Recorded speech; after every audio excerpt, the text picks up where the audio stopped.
Hello everybody and welcome back to another Animal Crossing video. If you are new here, welcome. My name is Danny and I've been posting a lot of amazing Animal Crossing content that you don't want to miss out on, so please give this video a big thumbs up and hit that subscribe button. Today I'm going to be showing you how I've made this amazing, beautiful rock garden on my island. Now there's a lot of different tutorials and ideas out there for making rock gardens, and this is what I've decided to do with mine, so I am super excited about it. It's not just that traditional 6 rocks in a block-like pattern. I've made a circle, put a moon in the middle, put some waterfalls around it. This is the entrance to my island, so I wanted it to be as spectacular as I can, and this is what I came up with. So I am excited to show you exactly how I did this from basically start to finish. So the very first step to making a rock garden is that we are going to be putting up these mannequins, and they are 2 squares apart by 2 squares apart. Really, it takes a long time, but it was kind of worth it. By doing this, you're making sure that rocks can't spawn anywhere than in the area or the grid that you have provided for them. So you'll just put these mannequins 2 by 2 apart, and you really don't have to worry about places such as the beach or touching the edge of a river, on the edge of a cliff, adjacent to a tree, or any buildings really. Or you also can't get rocks to spawn onto any of the design pathways as long as it's a hard pathway. If it's dirt or anything like that, sand, they can definitely spawn on that, so you don't want to use those. But by using these mannequins, it allows them to spawn where you want, and then when you're done, you just change the mannequin and they all disappear. So as you saw, I pretty much dug a grid, and that's kind of how I made this work. I would just make a big grid in an area and then fill in all of the spots, and it ended up making my island look like this.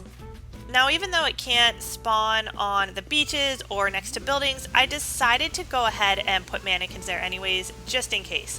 And then this is the area where they're going to spawn. I just paved over it, and then I wiped away the area that I wanted the rocks to spawn.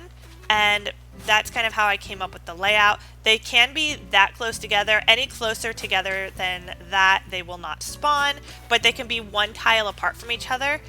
And yeah, it's just what worked out for me. While you're placing the mannequins, you can go ahead and break any rocks that you run into. You'll need to break all of your rocks in order for this to work. They're not going to break on their own or change location unless you break them. So that is a really important part of this. So some people say go around and break all of your rocks and then put up the mannequins. I just decided to break them as I was putting up the mannequins. That way I knew I was running into them and I wasn't missing any. You never know where one might be hiding. Honestly, I've seen them in some pretty bizarre spots. I wasn't so sure about flower beds and weeds. I've seen 50-50 on whether or not these will cause a rock to spawn here. So if I came to a spot that had flowers or weeds, I just picked them or dug them up and replaced it with a mannequin. Just to be safe, I didn't want to spend tons of days running around my island trying to figure out where these rocks were spawning, where they shouldn't be spawning, and trying to fix my mistakes. So I just went ahead and took the time to do that, just in case. Once you've created an area for them to spawn, which would be done by making a path just like this. So if you want any particular shape, draw it out with a hard pavement and then just erase the spots where you want the rocks to go. That was the easiest way for me, and it worked really, really well. So I suggest doing that. Put up the mannequins and make your little area. When you're done doing that, you'll go ahead and save the game and either wait until the next day, or if you time travel to the next day. So here we are on day 1, and I was super nervous because I knew somewhere along the line I had to miss a spot. There was no way that I got every single spot covered. So I was really nervous getting up this day and seeing that, well, there's a rock there. And that was super exciting, but I didn't think it was going to happen. Honestly, I did not think this was going to work. If your rock spawns on your very first day, there's really nothing else for you to do. You just have to wait for the next day. And if you come up on the next day and there's no rock there, then that means that you have missed a spot and you need to go find wherever that rock happened to pop up. Just think of it as a really extreme game of hide and go seek. you're just playing by yourself and an extra large size rock. Once you finally locate said rock, go ahead and break it and put a mannequin in its spot or in the area that you missed a mannequin. As you can see, mine was really close to a cliff and it looked like I didn't really need one there, but apparently I did and I missed that one. And so I went ahead and fixed it, put a mannequin there, saved the game, and jumped to the next day, and voila. Rock number 2 spawned, and basically now we're just going to keep jumping day by day until we have all of our rocks in place. That's really all there is to do from there, and once they're all in place, you're done. Unless you want to terraform around it or decorate it or anything like that.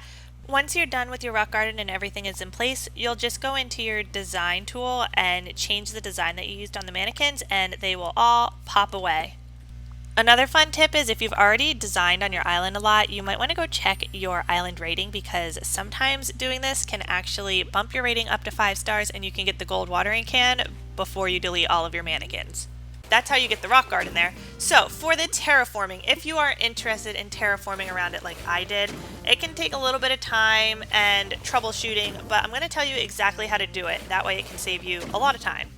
In order to do a double waterfall like you see me do in a lot of my designs, you will need to make your area 4 tiles deep and however long you want them. It can really be as long as you want, as long as you've gotten it at least 4 tiles. 4 by 4 is the minimum if you want to be able to do the waterfall, but if you want to be able to do this double waterfall that I have with 2 waterfalls going across, so it's like a double waterfall, I don't know, whatever you want to call it, you will need to make this at least 4 tiles wide, and that's because we'll go ahead and make the waterfall, and here you can see I'm just making 2 waterfalls side by side with 1 tile in the middle. That's what I prefer to do for this, but you can also make just one really long one or just one waterfall in general, whatever. And then you'll need to make another layer, and in order to make a waterfall you need 2 tiles deep. So you do need to make the first layer 4 tiles deep, and then the second layer will have to be 2 tiles deep, otherwise you won't be able to add a waterfall to the second level. Hopefully that all makes sense, but once you have your second level, you'll just climb up to the top and you will build the second layer of the waterfall right above your first layer, and then that waterfall will just kind of cascade down into the first level and then cascade down onto the next level. And yeah, that is pretty much it. That's how I do it. I'm sure there's other ways that people design double waterfalls and whatnot, but this is basically the bare minimum that you need to make these waterfalls. You can make them wider and decorate them and put trees up there if you really want to. But for me, this is the way that I've done it. I needed it to take up as little room as possible, but still look like this grand, beautiful design.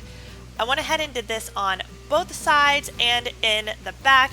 In the back, I did make it so that there are 3 tiles in between the 2 waterfalls, and that allowed me to make that little curved section that you see there. If you want the edges to be that curved, rounded edge, you do need to have at least 3 tiles wide. You can't do it with 1 tile or 2 tiles, so that gives this desired effect. Now I'm going to go ahead and decorate. I decided to put a moon in the center and put some star fragments around. I thought it would be really cute to do that, and at night it'll all glow and look really beautiful, so it kind of all tied together. And of course I added my blue roses in here.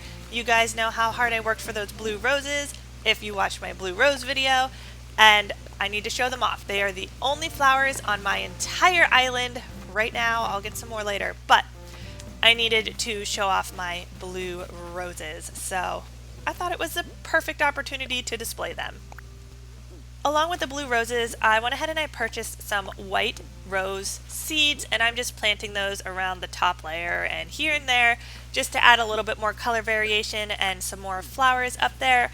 I'm sure I'll change it eventually, but right now this is what I've decided to do, and I thought it would be really pretty and it would just kind of tie everything together. I didn't want to change from the roses. Since I have the blue roses, I figured white roses would match well, but anyway, this is the end result. I really like how it turned out. I think it turned out looking really pretty, and hopefully it is a nice, beautiful concept for when anybody comes and visits my island. I wanted to show you what it looks like at night as well, because it is a totally different looking area at night due to the star fragments and the moon. They all kind of light up at night and it makes it really pretty. I think once fall comes and I start getting some of the mushroom items and the mushroom lights, that those would look really pretty to also put up on the layers, but I don't have any of those yet. So this is what it looks like for now. I mostly wanted to show you how I did the rock garden and how I did the terraforming around it. I hope that this video has been helpful to you. Let me know if you've ever made a rock garden or if you plan on making a rock garden. I'll tell you, it takes a long time. It's slightly frustrating, but it looks really pretty in the end, and I'm really happy with how mine turned out. Thank you so much for watching my video. Please give it a big thumbs up and hit that subscribe button so you don't miss out on any future videos. As always, guys, happy gaming. Thanks for watching. Bye.